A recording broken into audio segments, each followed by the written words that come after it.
The train wheeled to a grinding halt at the edge of nowhere, its iron beast exhaling one last plume of black smoke into the October sky. Clara Whitmore pressed her face against the grimy window, searching for any sign of the man who'd promised to make her his bride. All she saw was dust and desolation. "End of the line, miss," the conductor announced, eyeing her with something between pity and curiosity. Redemption Creek. Clara gathered her meager belongings, one worn carpet bag containing everything she owned in this world, and stepped onto the wooden platform.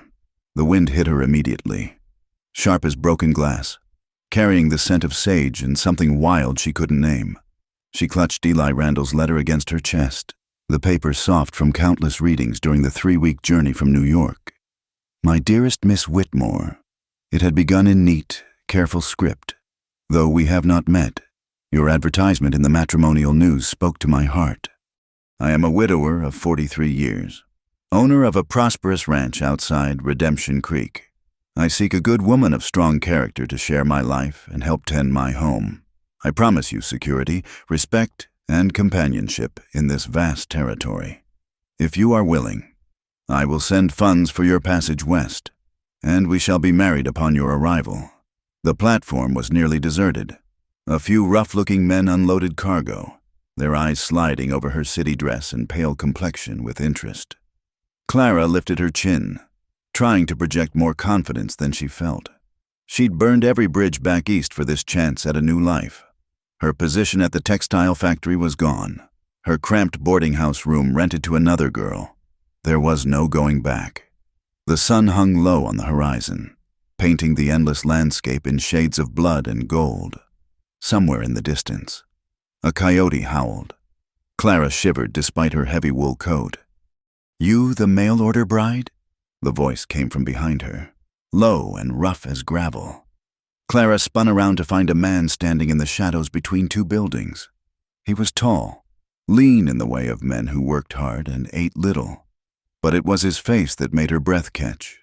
A jagged scar ran from his left temple down to his jaw, pulling at the corner of his mouth. His eyes were the color of winter sky, cold and assessing.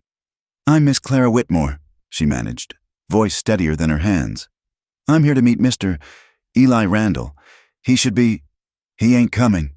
The words fell between them like stones into still water. Clara's fingers tightened on her carpet bag. "I don't understand. Is he delayed? His letter said—" "I know what his letter said." The stranger stepped into the dying light, and she could see him better now. Younger than Eli's stated age, perhaps 35. His clothes were dark and well-worn, a gun belt slung low on his hips. Everything about him spoke of danger, from the controlled way he moved to the wariness in his expression. "Name's Silas Randall. I'm his brother." Brother. Eli had never mentioned a brother. "Where is Mr. Randall?" Clara heard the tremor in her voice now, couldn't hide it. "We have an arrangement. He sent money for my passage. We're to be married. Like I said, he ain't coming." Silas's gaze moved over her, not in the leering way of the men at the platform, but like he was solving a problem he hadn't asked for. "You can take the next train back east. I'll cover the fare." "I can't go back." The words burst from her before she could stop them. Heat flooded her cheeks. "That is, I've come all this way. Surely, Mr. Randall will want to meet me before—" "Lady, you're not hearing me." Silas's voice hardened. "Eli can't meet you. Not today. Not ever. Now. You can stand here arguing until the cold kills you, or you can come with me to the ranch. Your choice." Clara stared at him, this scarred stranger who'd appeared from the shadows like something out of a nightmare. Every instinct screamed at her to run, to demand answers, to find someone, anyone, else in this God-forsaken town. But the sun was nearly gone, the temperature dropping fast, and she had nowhere else to go. "Is he dead?" The question came out as a whisper. Something flickered across Silas's face. Pain, maybe, or guilt. "Get in the wagon. It's a long ride." He turned without waiting for an answer, walking toward a weather-beaten wagon hitched to 2 sturdy horses. Clara stood frozen for a moment longer, watching his retreating back, Then, because she was either brave or foolish, and what was the difference? Really? She followed. The wagon bed held supplies covered with canvas. Silas offered her a hand up to the bench seat, his grip calloused and brief. He swung up beside her with easy grace, taking the reins. "Thank you," Clara said quietly. He glanced at her, surprise flickering in those cold eyes. Then he clicked to the horses, and they lurched into motion. The town of Redemption Creek was even smaller than she'd imagined. A single muddy street lined with false-fronted buildings. A saloon. A general store. What might have been a hotel. Light spilled from windows, and she could hear piano music and rough laughter. People on the wooden sidewalk stopped to stare as they passed. Clara kept her eyes forward, but she felt their judgment like physical weight. A woman traveling alone to marry a stranger, Silas said after they'd left the last building behind. That's either desperate or crazy. Perhaps both. Clara surprised herself with the honesty. And what does that make a man who meets her with a gun on his hip and bad news on his tongue? A sound escaped him, not quite a laugh, but close. Practical. They rode in silence after that. The road, if it could be called that, wound through increasingly wild country. Tall pines rose on either side, their shadows deep and absolute. The mountains loomed in the distance, their peaks already white with snow. Clara had never seen anything so beautiful or so terrifying. Her hands went numb first, then her feet. She tucked them under her skirts as best she could, but the cold was relentless. Beside her, Silas seemed unaffected, his profile carved from stone in the moonlight. "How much farther?" she asked when her teeth began to chatter. "Hour, maybe more. And you'll live there, at your brother's ranch?" "For now." She waited, but he offered nothing more. Clara pulled her coat tighter, though it did little good. The letter in her pocket felt like mockery now. "I promise you security, respect, and companionship." Instead, she'd found shadows and silence, and a man who looked at her like she was a problem to be solved. Was he ill? She tried again. Eli, did he suffer? Silas's hands tightened on the reins. No, he didn't suffer. There was something in his voice, a finality that warned against further questions. Clara subsided, though her mind raced. If Eli was dead, why hadn't Silas simply said so? Why meet her at all? And why did she feel, with growing certainty, that she was riding toward something worse than widowhood? The ranch materialized from the darkness like a fevered dream. A 2-story house of weathered wood. A barn. A few outbuildings. No lights burned in the windows. No smoke rose from the chimney. It looked abandoned, forgotten by God and man alike. Silas pulled the wagon to a stop in front of the house. He climbed down, then turned to help her. This time, when she took his hand, she noticed the gun calluses, the scars across his knuckles. Fighting hands, killing hands. "Maybe, this is it?" she asked, unable to keep the dismay from her voice. "This is it." He grabbed her carpet bag from the wagon. "Come on, it's warmer inside." But when he opened the door and lit a lamp, Clara doubted his definition of warm. The house was spare, almost monastic.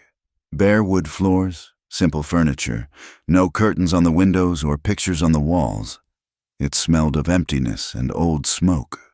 "Your room's upstairs," Silas said, already moving toward a narrow staircase.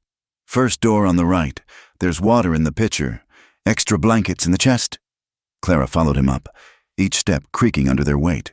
The room he showed her to was small but clean. A narrow bed with a faded quilt, a washstand, a single chair. Her wedding chamber, she thought with bitter humor. Silas set her bag on the floor. In the lamplight, his scar looked deeper, crueler.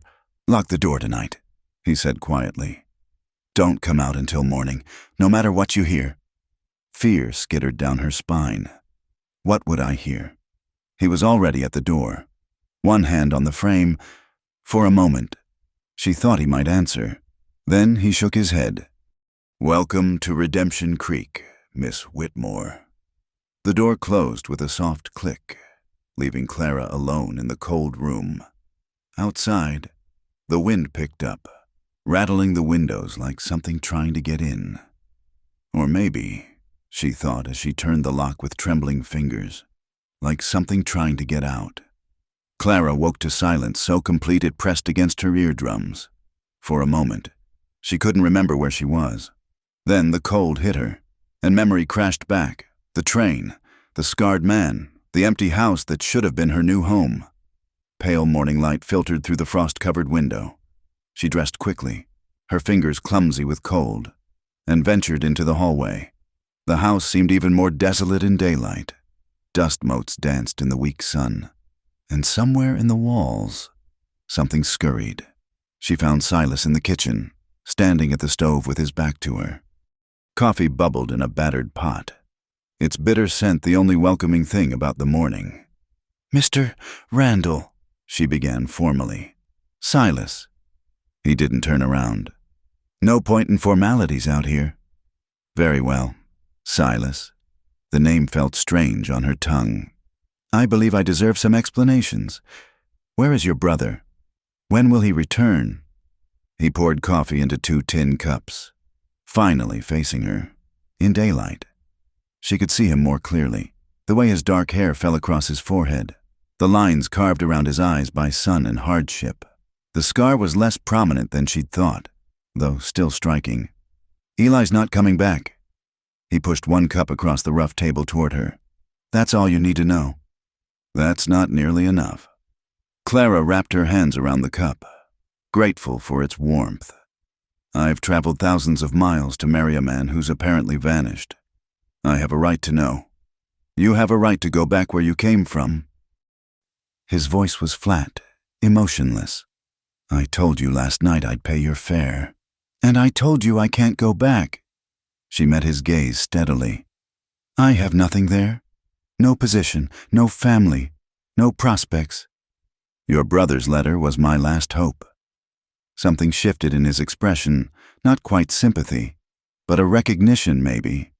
He sat down across from her, cradling his own cup. "Then you're a fool," he said quietly. "This is no place for a woman alone." "I'm not alone. I'm here with you." "That's not the comfort you think it is." They drank in silence. Through the window, Clara could see the ranch spreading out, corrals standing empty, fences needing repair, a quality of abandonment that seemed to seep into everything. "Was this Eli's dream?" she asked. "The ranch?" "Our father's. Eli inherited it when the old man died 5 years back. I was elsewhere." "Prison?" The word slipped out before she could stop it. His smile was sharp as winter ice. "Among other places." The kitchen door opened, and an elderly man shuffled in. Mexican, Clara thought, with a face like worn leather and kind eyes that widened when he saw her. "Señorita," he said, removing his hat. "I am Miguel. I did not know we had a guest. Miss Whitmore is Eli's intended." Silas said, "She'll be staying until she comes to her senses." Miguel's face went carefully blank. "See, of course, I will prepare a better breakfast. You must be hungry from your journey. Señorita." As Miguel busied himself at the stove, Clara studied the kitchen more carefully. It was clean, but Spartan, lacking any feminine touch. On a shelf near the window sat a photograph in a tarnished frame. 2 young boys, one dark and serious, one fair and smiling. "You and Eli?" she asked. Silas followed her gaze. "Long time ago. You were close. Once." Miguel set plates before them, eggs, bacon, biscuits that steamed when broken open. Clara ate hungrily, not realizing how famished she was until the first bite. "Miguel," she said between mouthfuls, "how long have you worked here?" The old man glanced at Silas before answering, "Since the boys were small." "I knew their father." "Then you must know Eli well. Can you tell me—" "Miguel has work to do." Silas's interruption was sharp. "The horses need tending." Miguel nodded, gathering his hat. At the door, he paused. "It is good to have a woman in the house again. Señorita, perhaps things will be different now." When he'd gone, Clara turned on Silas. "You can't keep me in the dark forever. If Eli is dead, finish your breakfast." He stood abruptly. Then I'll show you the ranch. Might as well see what you think you're fighting for. They walked the property as the sun climbed higher. Silas pointed out the boundaries, the water rights, the grazing lands stretching to the mountains. It was beautiful country, wild and hard. But Clara could see the potential, if someone cared enough to work it. "Why did you come back?" she asked as they stood by a fence that needed mending. "If you and Eli weren't close." "He asked me to." Silas picked up a broken rail, testing its weight. 6 months ago, said he needed help with the ranch. And you dropped everything to come. Didn't have much to drop. They made their way to a small cemetery on a rise overlooking the valley. 3 wooden crosses marked graves. 2 old, one so new the earth hadn't settled. Clara's heart stopped. "Is that?" "Our parents," Silas said, indicating the older graves. "And Mary, Eli's wife, died in childbirth 3 years ago, along with the baby." "Not Eli, then." Clara breathed again, then felt guilty for her relief. "Is that why he wrote to me? Because he was lonely? Maybe." Silas stared at Mary's grave with an unreadable expression. "He was different after she died. Talked about starting over, finding someone strong enough for this life. Guess he thought you might be." "And what do you think?" He looked at her then, really looked at her, and Clara felt exposed under that winter sky gaze. "I think you're going to get hurt out here, one way or another." That night, Clara explored the house while Silas was in the barn. She found Eli's room, bed neatly made, clothes still in the wardrobe, shaving kit on the washstand. Everything waiting for an owner who wasn't coming back. In the study, papers covered the desk. Ranch business, bills, correspondence. She found her own letters to Eli, tied with string. Below them, a leather journal. She opened it, recognizing Eli's careful script. October 2nd. She arrives tomorrow. I should tell her the truth immediately, but I am a coward. Perhaps when she sees what we've built here, she'll understand. Silas says I'm a fool, but what else is new? He doesn't believe in second chances. I pray Miss Whitmore does. The entry ended there. Clara flipped through the remaining pages, all blank. You shouldn't read that. She spun around.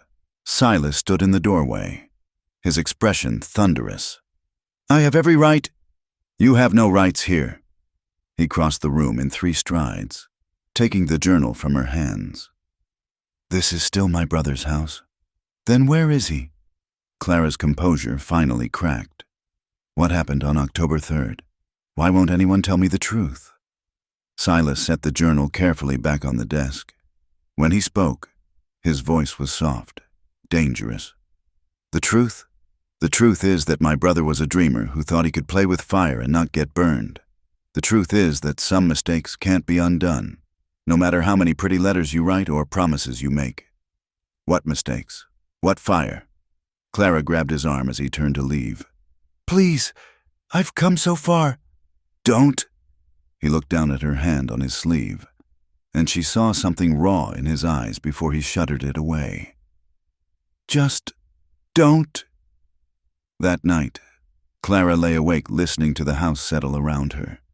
Sometime after midnight, she heard it, a voice raised in anguish, words tumbling over each other in a desperate litany. She crept to her door, pressing her ear against the wood. It was Silas, caught in some nightmare.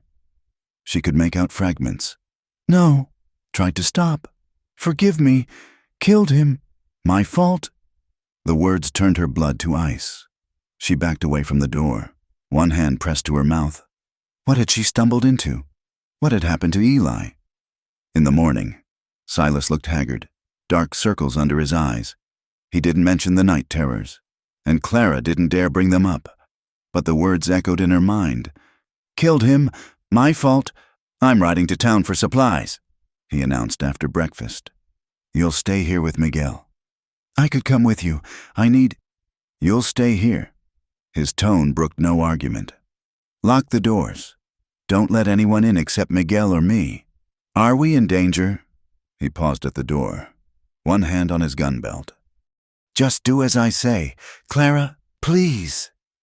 It was the first time he'd used her given name, and something about the way he said it, soft, almost pleading, made her nod. She watched from the window as he rode away, his figure growing smaller against the vast landscape. Whatever secrets this place held, whatever had happened to Eli, she was trapped here now with only a scarred gunman and an old Mexican who wouldn't meet her eyes. Clara pressed her forehead against the cold glass and wondered if she'd traded one prison for another, far more dangerous than anything she'd left behind. The blizzard arrived without warning, sweeping down from the mountains like a biblical plague. Clara watched from the kitchen window as the world disappeared behind a wall of white. Silas had been gone for 3 days. What should have been a simple trip to town stretched thin by the storm. "He knows these mountains," Miguel assured her, though worry creased his weathered face. "He will find shelter." But Clara couldn't shake her unease. Despite everything, the secrets, the harsh words, the mystery surrounding Eli, she'd grown oddly dependent on Silas's presence. The house felt too empty without his brooding silence, too vulnerable without his watchful protection. On the 4th night, the fever started. Clara woke shivering so hard her teeth chattered, then burning as if someone had set her bones on fire. She stumbled from bed, reaching for the water pitcher, but her legs gave out. The floor rushed up to meet her, and darkness swallowed her whole. She drifted in and out of consciousness, caught between waking nightmares and fevered dreams. Sometimes she was back in New York, machines roaring around her, the factory foreman's hands where they shouldn't be. Sometimes she was on the train, traveling endlessly through a landscape of ice and shadow. And sometimes she was here, in this cold room, calling for someone who wouldn't come. "Eli?" she whispered to the darkness. "Please." But it wasn't Eli who answered. Strong arms lifted her from the floor, and she smelled leather and snow and something essentially masculine. Silas. He'd come back. "Damn fool woman," he muttered, but his hands were gentle as he carried her to the bed. "Burning up with fever and too stubborn to call for help. Didn't know you were back." "Got back an hour ago. Miguel said you hadn't come down for 2 days." He pulled blankets over her, then pressed a cool hand to her forehead. "You're on fire. I need to bring the fever down." What followed was a blur of sensation, cool cloths on her skin, strong hands lifting her head to drink bitter tea, a deep voice murmuring words she couldn't understand but found comforting nonetheless. Once, in the darkest part of the night, she woke to find him sitting beside her bed, head bowed, hands clasped as if in prayer. "Don't leave me," she whispered. He looked up, and in the lamplight, his eyes were soft with something she'd never seen there before. "I'm not going anywhere." She reached out, fingers finding his. His hand was warm, calloused, real. "Tell me about Eli. Please, I need to know. When you're better.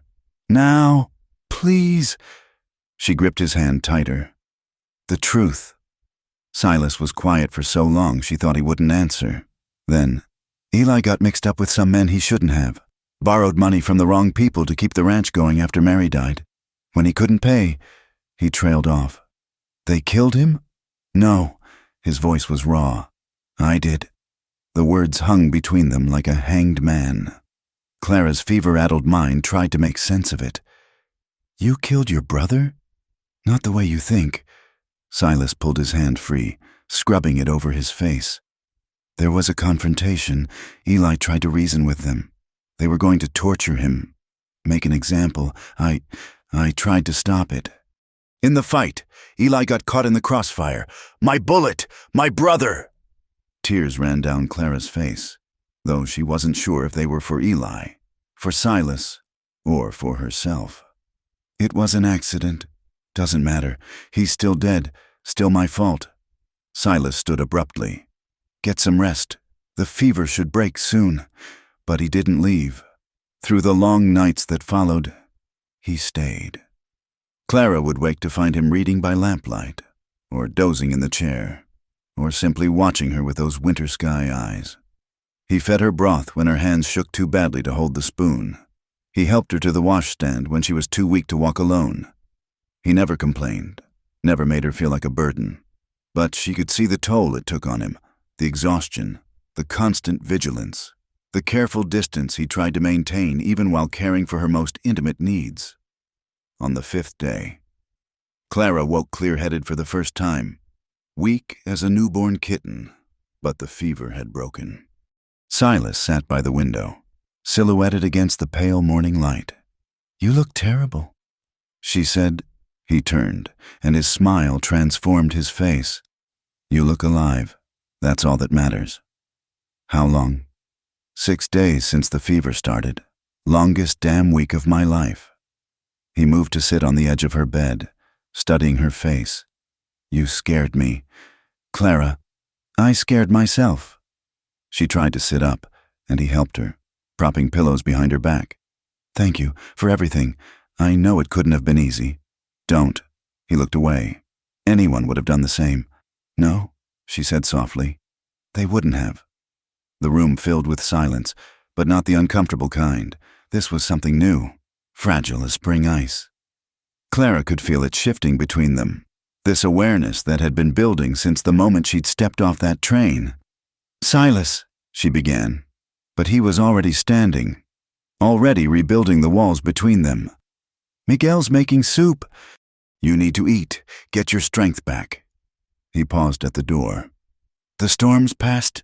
Soon as you're well enough, I'll take you to town. There's a widow runs a boarding house. She'll give you a room until the next train east. I don't want to go east." He looked back at her, something desperate in his eyes. "You can't stay here." "Why not?" "Because you're Eli's intended. Because you deserve better than a broken-down ranch and a killer for company. Because—" He stopped, jaw clenched. "Because what?" "Because I'm not my brother," he said quietly. "I can't offer you what he promised. Security, respectability, a normal life. All I've got is blood on my hands and ghosts in my head." Clara pushed back the covers, standing on unsteady legs. Silas moved as if to help her, then forced himself still. She crossed to him slowly, having to stop once when the room spun. "I didn't come here for Eli," she said when she reached him. "I came here for a chance at a different life. Maybe this isn't what I expected, but nothing ever is." "Clara, you saved my life. You've been more honest with me than anyone ever has.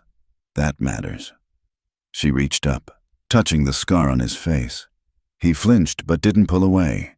The skin was rough under her fingers, a map of old pain. "We all have scars," she whispered. "Some just show more than others." His control broke then. He pulled her against him, one hand tangling in her hair, the other pressed against her back as if he could keep her from disappearing. She could feel his heart racing, matching her own. "This is wrong," he said against her hair.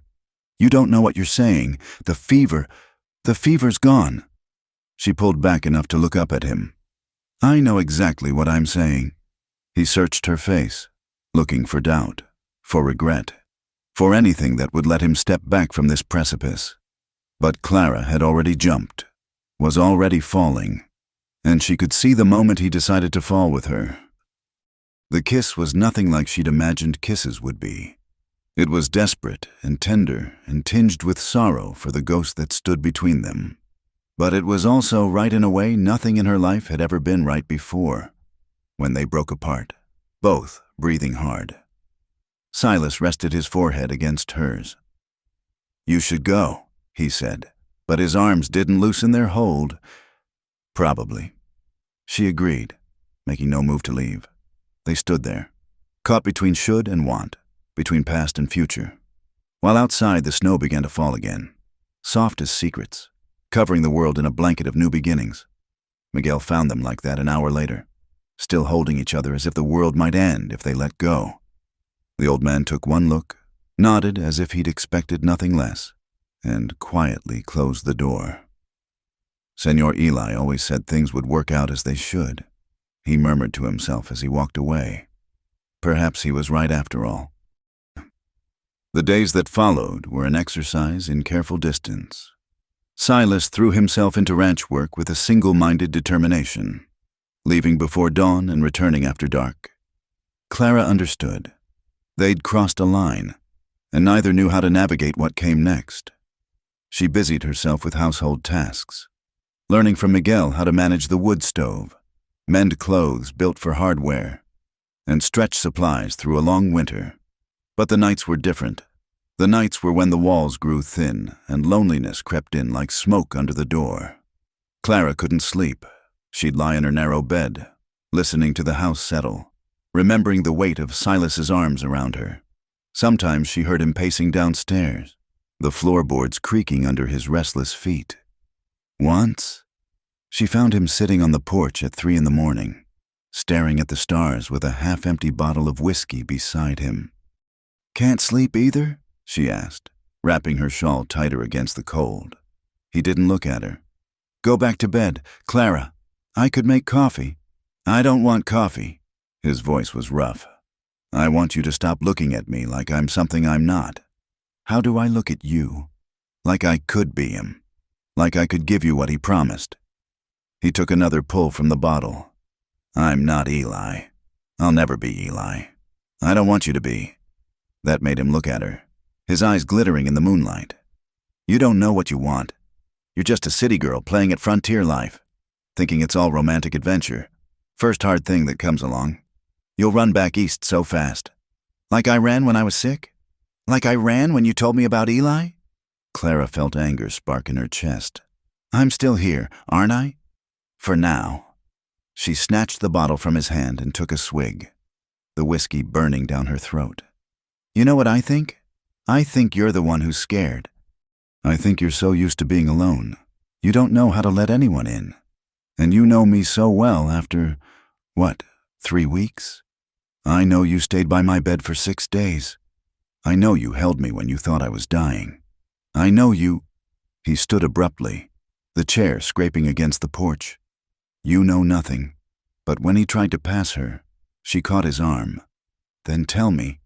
Help me understand." For a moment, she thought he'd pull away. Then something in him seemed to break. He sank back into the chair, head in his hands.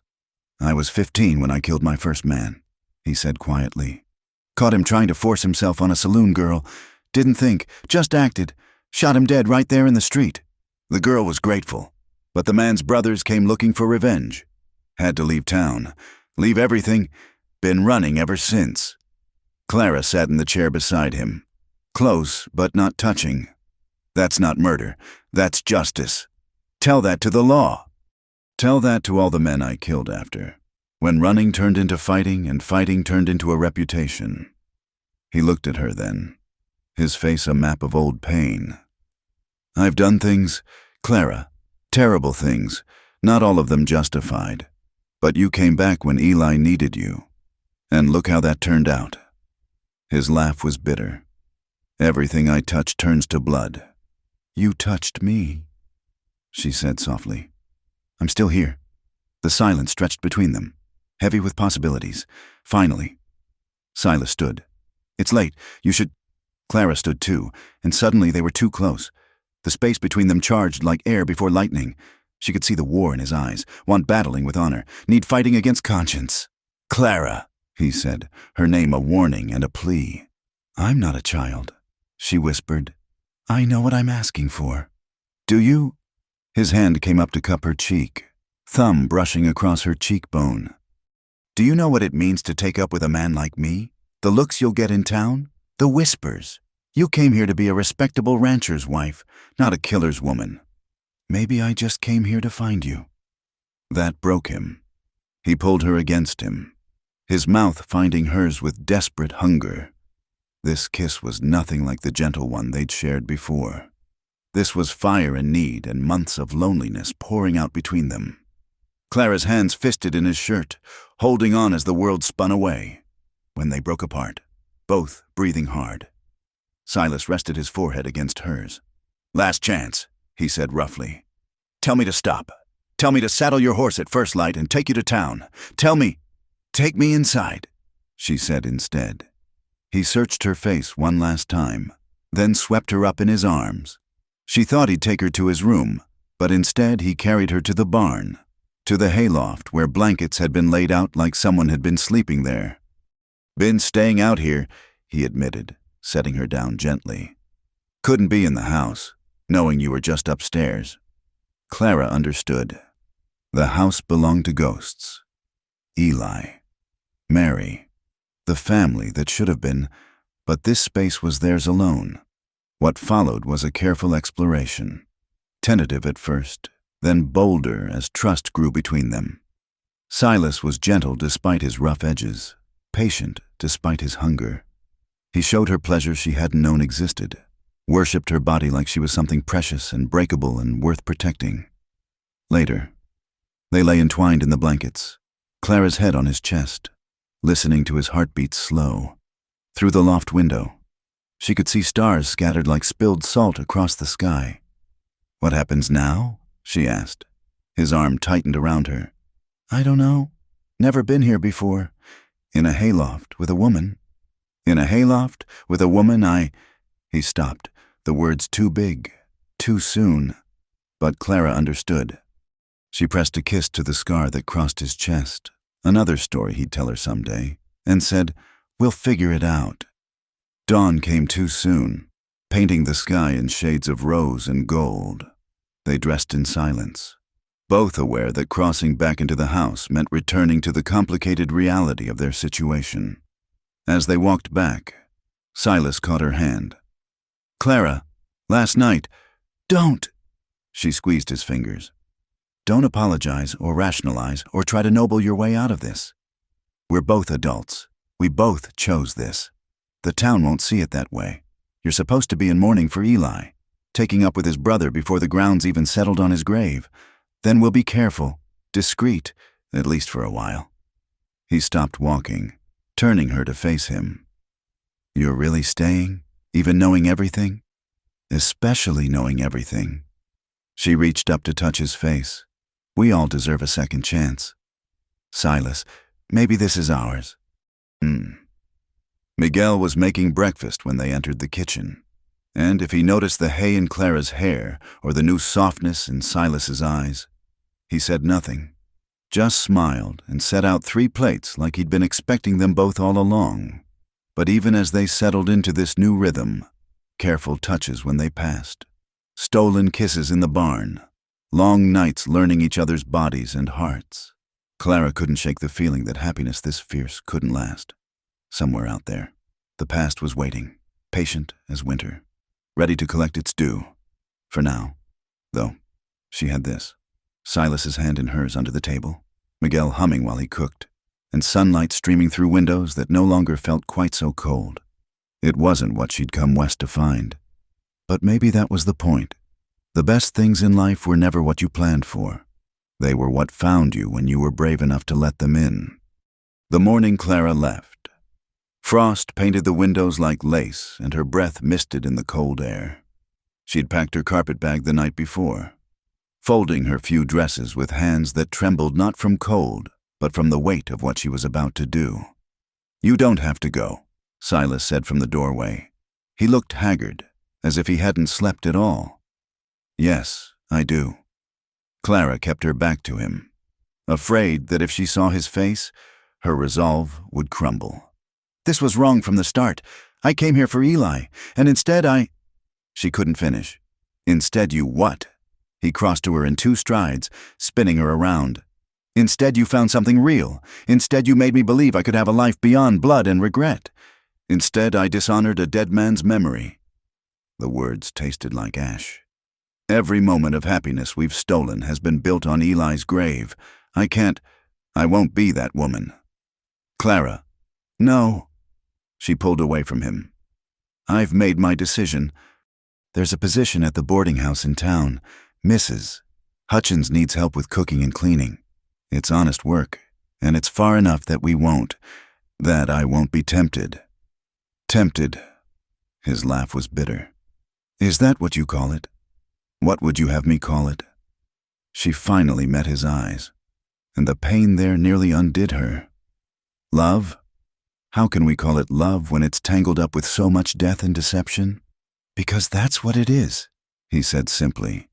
God help us both, but I love you, Clara, not because you were Eli's or in spite of it, I love you because you're brave and stubborn, and you look at me like I'm worth saving." Tears ran down her face, but she didn't wipe them away. Please don't make this harder than it already is." "Harder?" His voice rose. "You're ripping my heart out and you want me to make it easy for you. I want you to let me go." The words hung between them like a death sentence. Silas stared at her for a long moment, then turned and walked out without another word. Clara heard his footsteps on the stairs, the slam of his bedroom door, and then nothing but the wind rattling the windows. Miguel drove her to town.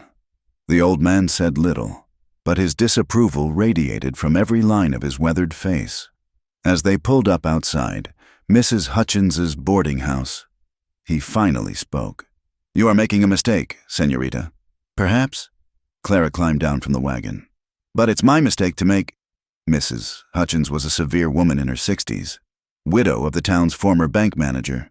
She looked Clara up and down with sharp eyes that missed nothing. "You're the Randall bride," she said. It wasn't a question. "The one whose groom never showed." "Yes, ma'am." "And now you need work and a place to stay." Her lips pursed. "I don't tolerate scandal in my establishment. Miss Whitmore. Whatever happened out at that ranch stays there. Understood?" "Perfectly." Clara threw herself into work with the same determination she'd once applied to surviving the factory. She rose before dawn to start the kitchen fires, cooked 3 meals a day for the dozen boarders, scrubbed floors until her hands cracked and bled.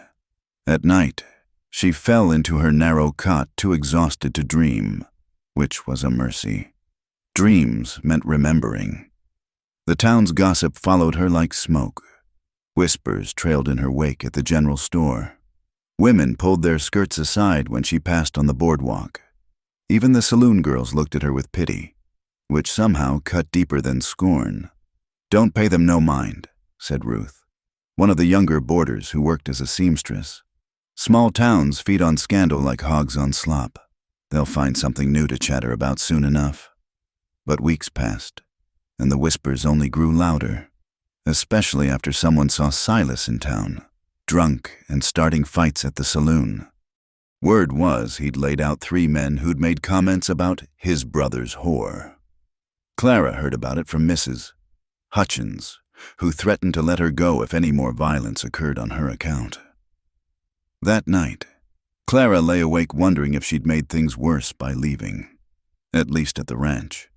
Silas had her presence to anchor him. Now he had only ghosts and whiskey for company. A month into her new life, an older woman approached her at the general store, Margaret Donovan, the pastor's wife, known for her good works and sharp tongue. "Miss Whitmore," she said, pulling Clara aside, "I believe you should know something about the Randall family, about Eli specifically. I don't think he owed money to the Morrison gang. Nearly $10,000. Margaret's voice dropped. "Gambling debts from a card game in Denver. The interest alone was crushing the ranch." Clara felt the blood drain from her face. "How do you know this?" "My husband buried 2 of the Morrison men last spring. They came looking for Eli, found Silas instead." Margaret's eyes were knowing. "Whatever you've been told about that night, whatever guilt you're carrying, perhaps it's misplaced." Before Clara could respond, someone called Margaret away, but the seed was planted. That night, Clara cornered Ruth, who worked sometimes as a courier for the telegraph office. "I need you to send some wires for me," Clara said, pressing coins into the girl's hand. "Quietly. Can you do that?" Ruth grinned. "Honey, for this much money, I'd wire the president himself." The responses came back over the following weeks. From Denver, confirmation of Eli's debts. From the territorial marshal, reports of the Morrison gang's activities. From a lawyer in Cheyenne, details about property liens and threatened foreclosures. The picture that emerged made Clara's stomach turn. Eli hadn't just owed money. He'd promised the ranch as collateral. The marriage advertisement hadn't been about loneliness or starting over.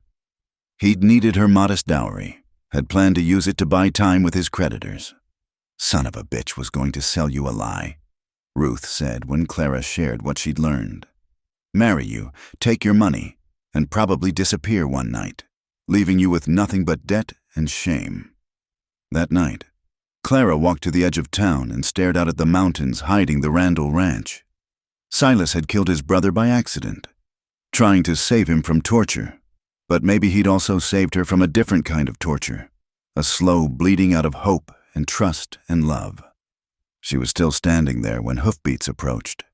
Her heart leaped, thinking it might be Silas, but the rider was a stranger, a young man with nervous eyes.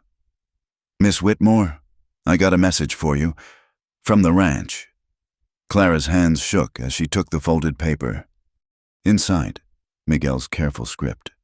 "Señorita Clara, Señor Silas is very ill. The wound inside festers. He calls for you in his fever. I fear without you, he will let go. A man can die of a broken heart as surely as a bullet. Por favor, come home." Miguel Clara crushed the letter against her chest. Home. When had the ranch become home? When had Silas become her whole world? "Can you take me there?" she asked the messenger. "Now?" "Ma'am, it's near dark. Please." She grabbed his arm. "I'll pay double your usual rate." As they rode through the gathering darkness, Clara prayed to a God she'd half forgotten. Let him live. Let me not be too late. Let me have a chance to make this right. The ranch appeared through the trees, windows glowing with lamplight. Miguel met them at the door, his face grave with worry. "How is he?" Clara asked, not bothering with pleasantries. "Burning with fever, refuses food, water. He says—" Miguel hesitated. "He says he wants to join his brother, that there is nothing left for him here." Clara took the stairs 2 at a time. She burst into Silas's room to find him unconscious, his skin gray and covered with sweat. She pressed a hand to his forehead and jerked back at the heat. "Silas," she said firmly. "Silas Randall, you open your eyes right now." "Nothing." She leaned closer, speaking directly into his ear. "You don't get to die on me. Not when I've come back. Not when I know the truth about everything." His eyelids fluttered. "Clara?" The word was barely a whisper. "Dream? Not a dream." She took his hand, squeezing hard. "I'm here. I'm real. And I'm not leaving again." "You left." His voice broke. "You were right to leave." "No," she said fiercely. "I was a coward and a fool. But I'm here now, and you're going to fight. Do you hear me? You're going to fight for me. For us, for the life we deserve to have." She stayed by his side through the night, bathing his fever, forcing water between his cracked lips, talking until her voice went hoarse. She told him about the boarding house, about Margaret Donovan, about what she'd learned of Eli's debts. She told him she loved him, over and over, until the words became a prayer, a promise, a lifeline thrown into the darkness, and slowly, impossibly, he began to fight his way back to her. The riders came at dusk, silhouetted against a blood-red sky. Clara spotted them from the kitchen window, 5 men, moving with the deliberate pace of predators who knew their prey had nowhere to run. "Miguel!" she called, her voice steady despite the fear clawing at her throat. "Riders coming!" The old man appeared at her shoulder. Squinting into the dying light, his face went pale. "Morrison's men. I recognize the one in front, Jake Morrison, the dead leader's brother."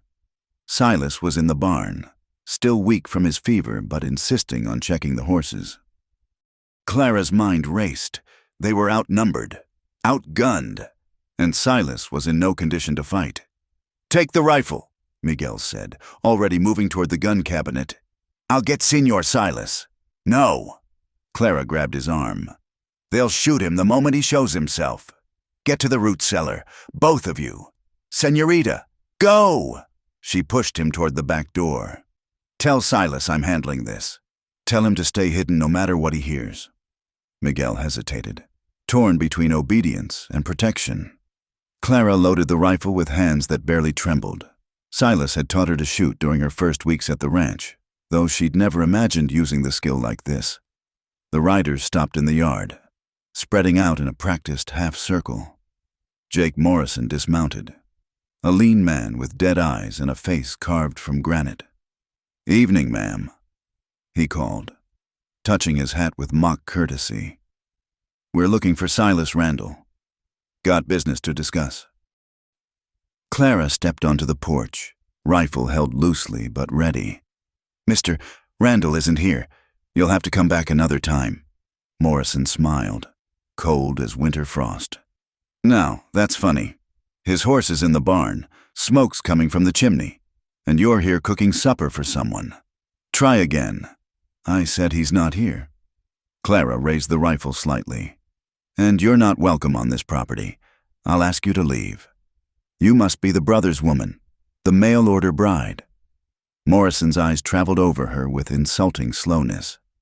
Heard you were pretty? Also heard you switched brothers real quick after Eli died. That true? Clara kept her voice level. What I heard is that your brother came here making threats and died for his trouble. Seems foolish to follow in his footsteps. The smile vanished from Morrison's face. My brother came to collect a legal debt. Your man, whichever brother he was, owed us $10,000. That debt didn't die with Eli. Then take it up with the judge. Not with guns on private property. Morrison laughed. An ugly sound. Judge, out here? You really are fresh from the east, aren't you? He took a step forward. Here's how this works. Silas comes out. We settle this like men, or we burn this place to the ground with everyone in it. Your choice. Clara's finger found the trigger. Behind Morrison. His men shifted restlessly, hands near their weapons. She calculated odds, distances, cover. Even if she took down Morrison, the others would cut her down in seconds. But maybe that would give Silas time to... That's enough. Jake. The voice came from behind the house. Silas emerged from the shadows, moving stiffly but holding his gun steady. Clara's heart sank. Of course he wouldn't stay hidden while she faced danger. There he is, Morrison said with satisfaction. The famous Silas Randall. Heard you were one of the best. Guess we'll find out. Let the woman go inside. Silas said, This is between us. No. Clara didn't move. I'm staying right here. Clara, I said I'm staying. She kept her rifle trained on Morrison. You want to settle this like men? Fine. But it'll be fair, or it'll be nothing. Morrison's eyes narrowed. What are you proposing? Single combat. You and Silas. Winner walks away. Losers people leave and never come back. Clara's voice rang clear in the gathering darkness. Unless you're too coward to face him without your gang backing you up. The insult landed. Morrison's face flushed. I don't need anyone's help to kill a washed-up gunslinger. Then prove it. For a long moment, nobody moved. Then Morrison nodded slowly. Fine, clear the yard. Boys, this is between me and Randall. The men reluctantly pulled back, forming a loose circle. Clara finally lowered her rifle but didn't go inside. She stood on the porch like a guardian angel, ready to act if Morrison's men broke the agreement. Silas walked into the yard, each step careful but determined. 10 feet from Morrison, he stopped. The two men faced each other as the last light faded from the sky. Your brother drew first, Silas said quietly. I want you to know that Eli was trying to negotiate, and your brother pulled iron. It went bad from there. Don't matter who drew first. Morrison replied. Blood demands blood. Then let's get this done. They stood in the classic gunfighter stance, hands hovering over holsters, weight balanced, eyes locked. Clara held her breath, even weakened. Silas was formidable, but Morrison had the advantage of health and rage. A night bird called somewhere in the darkness. Morrison moved.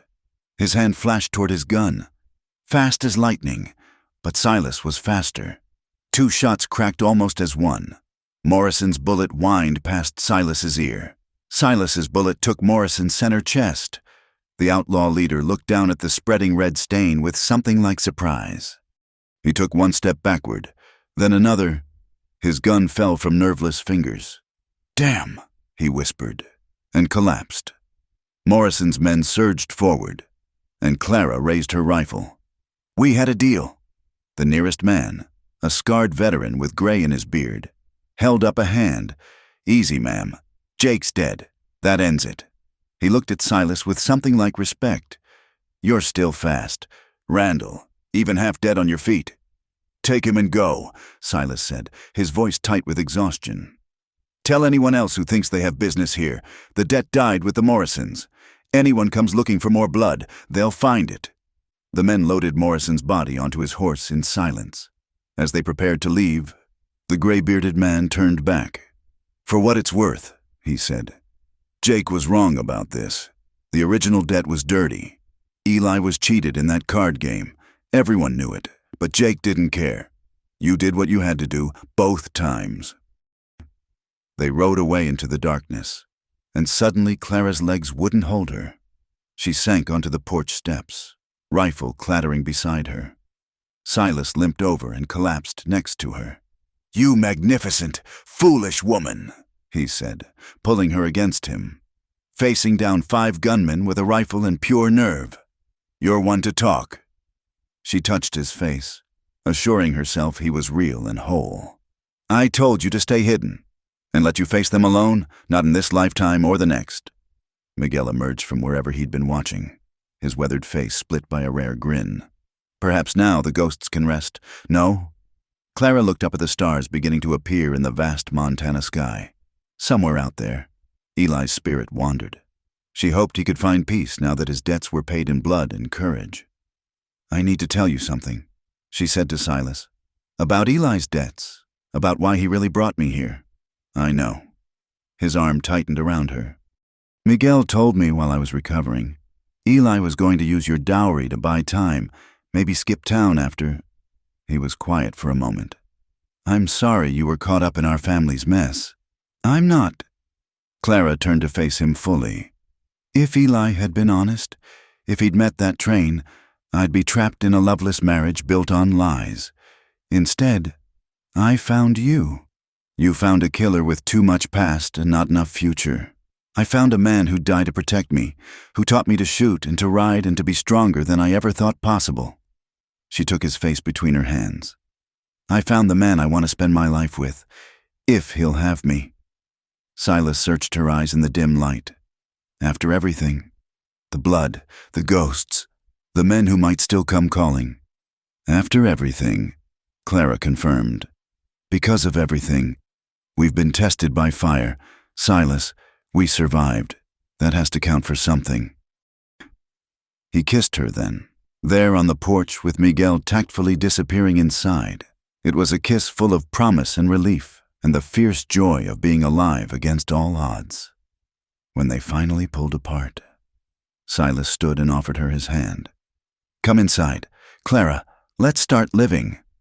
She took his hand and let him pull her up. Together, they walked into the house that had seen so much sorrow, but would now, God willing, see joy behind them. The night stretched peaceful and full of stars, and for the first time since Clara had stepped off that train, the future seemed bright with possibility. Spring came slowly to the Montana mountains, fighting winter for every inch of ground. Clara watched the transformation from the kitchen window, patches of brown earth emerging from snow, tiny green shoots pushing through frozen soil, the sound of water running as ice released its grip on the streams. Silas's recovery had been gradual too. The gunfight with Morrison had taken more out of him than he'd admitted, and for weeks after, he moved like an old man. But Clara had been patient, and Miguel had been wise, and slowly Silas regained his strength. More than that, he seemed to be healing in deeper ways, the shadows in his eyes retreating like winter snow. You're wool gathering again, Silas said, coming up behind her at the window. His arms circled her waist, and she leaned back against his warmth. Just thinking about how much has changed. She turned in his arms to face him. A year ago, I was in New York, working myself to death in that factory. Now you're in Montana, working yourself to death on a ranch. He finished with a wry smile. Now I'm home, she corrected, reaching up to touch the scar on his face. It had faded some, no longer the angry red it had been when they first met. Their life had settled into rhythms. Morning coffee together before the day's work began. Afternoons when Silas taught her to rope and ride properly. Evenings by the fire with Miguel telling stories of the old days. It wasn't the life she'd imagined when she'd answered Eli's advertisement, but it was better. Real. Theirs. The sound of horses approaching broke their quiet moment. Silas tensed automatically, hand moving toward where his gun used to rest. Clara had finally convinced him to stop wearing it around the ranch, but old habits died hard. "It's the Hendersons," Clara said, recognizing the wagon. "Remember? Mary Henderson said she'd come by with those laying hens." The change in how the townspeople treated them had been gradual but definite. After the Morrison gang incident, word had spread. Silas Randall had protected his woman, faced down 5 men, killed their leader in a fair fight. In the complicated moral code of the frontier, this had transformed him from dangerous outcast to respected citizen. Mary Henderson was a plump, cheerful woman who ran the general store with her husband. She climbed down from the wagon with a smile, a crate of chickens squawking in the back. "Clara, don't you look well? Ranch life agrees with you." Mary's eyes twinkled as she glanced between Clara and Silas. "Both of you." They conducted their business, 6 good laying hens in exchange for preserved vegetables from Clara's garden. But before leaving, Mary paused. "There's talk in town," she said carefully. "About you two. About when you might make things official." Clara felt heat rise in her cheeks. She and Silas had been living as man and wife in all but name, a fact that hadn't escaped notice despite their discretion. "Mary," Silas began, his voice carrying a warning. "Now, don't get defensive." Mary interrupted. "I'm not judging. Lord knows this territory has seen stranger arrangements, but Clara's become well liked in town. The women especially admire how she stood by you. We just think, that is, it would be nice to have something to celebrate, something official." After Mary left, Clara and Silas stood in awkward silence. They'd never discussed marriage, both perhaps afraid to disturb the delicate peace they'd built. "She's not wrong," Clara said finally. "The talk will only get worse. Do you care?" "About the talk?" Clara considered this. "Not for myself, but if we're going to build a life here, raise children maybe." She trailed off, suddenly shy. Silas went very still. "Children? Someday, maybe, if you wanted." He kissed her, cutting off her nervous rambling. When he pulled back, his eyes were bright with something that looked like hope. "Clara Whitmore," he said softly. "Would you do me the honor of becoming my wife? Officially, legally, in front of God and the good people of Redemption Creek?" "Yes," she said simply. "Yes, Silas Randall. I will." Miguel, who had been shamelessly eavesdropping from the barn, let out a whoop of joy that sent the new chickens into a frenzy of squawking. The wedding was set for a month hence, when the spring flowers would be blooming. Clara threw herself into preparations with an energy that amused Silas. She made a new dress from fabric ordered from Denver, simple but elegant. Miguel whitewashed the house and repaired the front steps. Even Silas contributed, building an arbor in the yard where the ceremony would take place. But the most significant change happened one evening when Silas appeared at dinner clean-shaven for the first time since Clara had known him. The scar was still there, but without the beard to hide behind. His face looked younger, more open. "You shaved," Clara said unnecessarily. "Man ought to look respectable for his wedding," Silas said, running a self-conscious hand over his smooth jaw. "What do you think?" "I think," Clara said, rising from her chair to kiss him thoroughly, "that you're the handsomest man in the territory, beard or no beard." The night before the wedding, Clara sat at her small desk writing a letter to her cousin back east. She'd maintained the correspondence sporadically, sharing careful versions of her new life. "Dear Martha," she wrote, "tomorrow I marry Silas Randall. Yes, I know this must seem sudden and perhaps scandalous, given the circumstances of my arrival here, but I've learned that life rarely follows the paths we plan.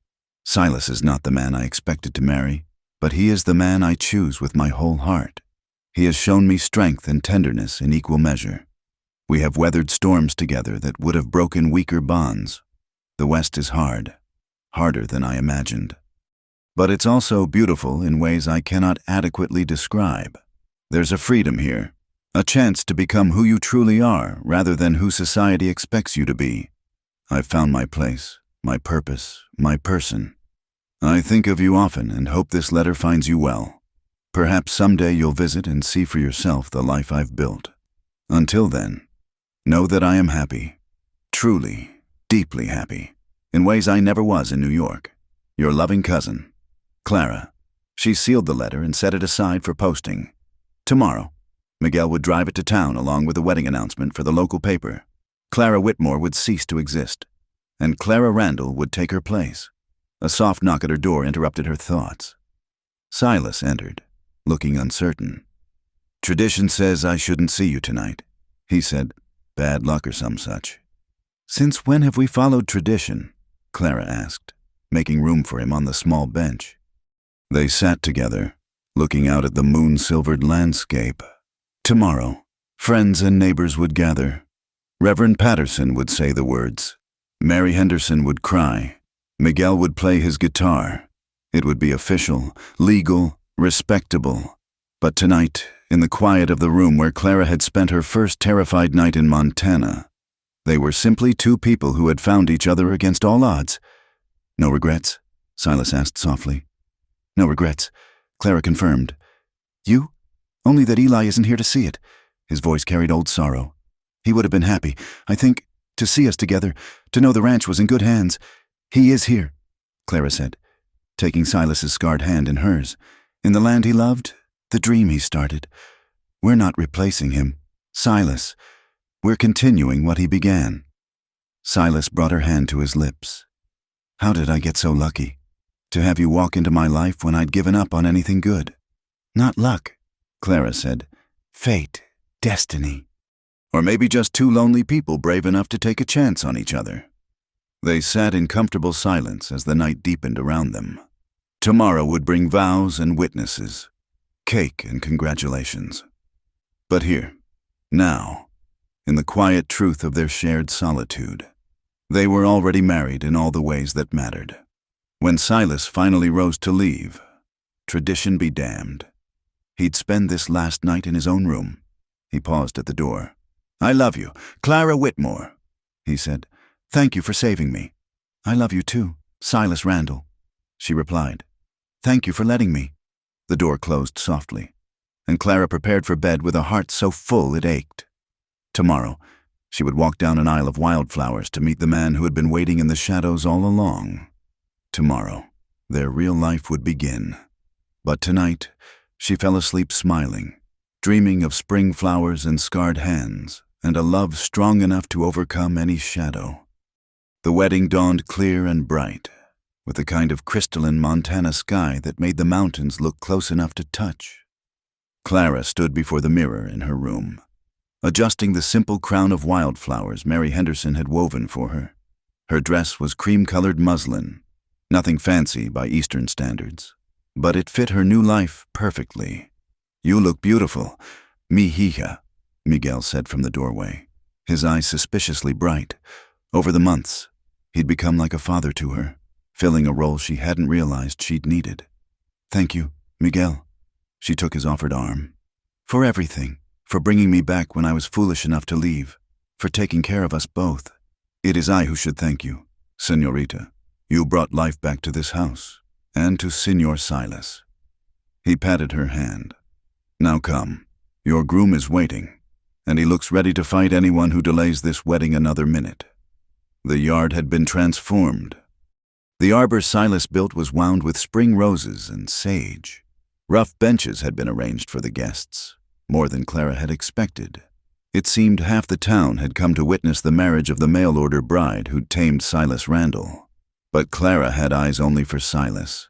He stood beneath the arbor in a black suit she'd never seen before, his face clean-shaven and vulnerable in the morning light. When he saw her, his expression shifted through wonder, love, and something like reverence. Reverend Patterson, young and earnest, began the ceremony with traditional words, but Clara barely heard them.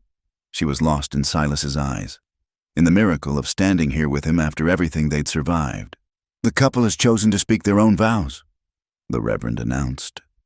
Silas cleared his throat, looking momentarily uncertain. Then he took her hands and spoke from the heart.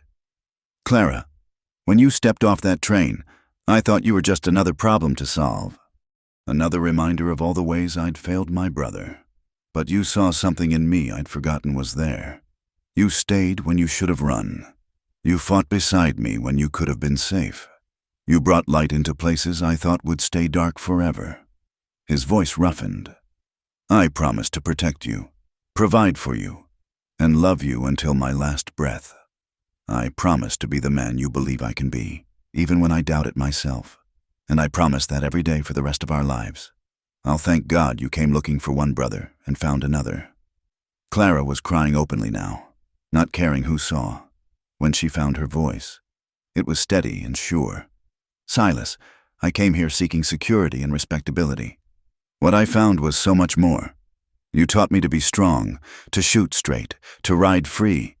You showed me that love isn't always gentle. Sometimes it's fierce and wild and worth fighting for. You gave me a home not just in this place, but in your heart. She squeezed his hands. I promise to stand beside you through whatever comes. I promise to love all of you, the darkness and the light, the past and the future.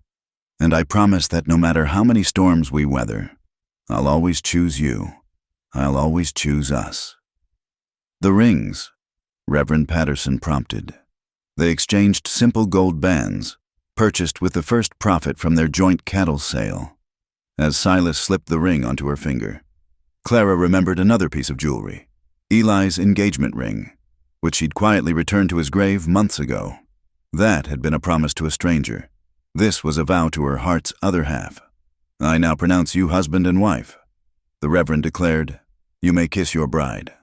Silas cupped her face gently, as if she might break. The kiss was soft, reverent, a seal on all the promises they'd made. Around them, the crowd erupted in cheers and applause. The celebration that followed was joyful chaos. Tables groaned under the weight of food. Neighbors had brought their best dishes. Miguel played his guitar while couples danced on the packed earth. Even the saloon girls had come, respectable for once in their Sunday dresses. As the sun began to set, painting the sky in shades of rose and gold, Clara found herself standing apart for a moment, watching it all. Silas was deep in conversation with Tom Henderson about cattle prices. Miguel was teaching the Sawyer children a Mexican dance. Laughter and music filled the air.